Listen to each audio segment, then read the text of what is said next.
दाऊदच्या हस्तकांशी संबंधांचे प्रफुल्ल पटेलांवरती आरोप झालेत असं संजय राऊत यांनी म्हटलं. पटेल दाऊदशी संबंधांसह भाजपसोबत गेलेत असंही संजय राऊत म्हणाले. आणि आता पटेल इतरांना निष्ठेच्या गोष्टी सांगणार का असा प्रश्न त्यांनी विचारला. पटेल कोणाचे नाहीत, ते दलाल आहेत असं संजय राऊत म्हणाले. हे दलाल आहेत सगळे. प्रफुल्ल पटेल सारखे लोक हे कोणाचे नाहीत, ते दलाल आहेत.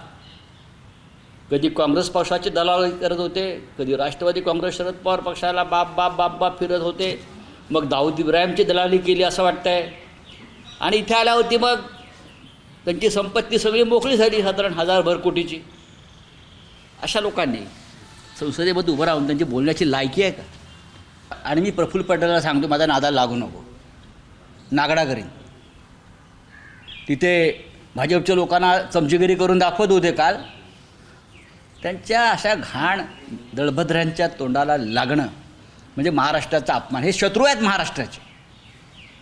कशाला उगाचच तुम्ही प्रफुल्ल पटेल यांच्याविषयी आम्ही नमस्कार करतो, पण काल त्यांनी अगदी जणू काय मी आकाशातून निष्ठेचा एक मूर्तिमंत पुतळा पडलेलो आहे खाली, फार मोठा राष्ट्रभक्त आहे अशा पद्धतीनं बघा. त्यांची जर मी इतिहास काढायला लागलो सगळा, त्यांना महाराष्ट्र सोडून जावं लागेल.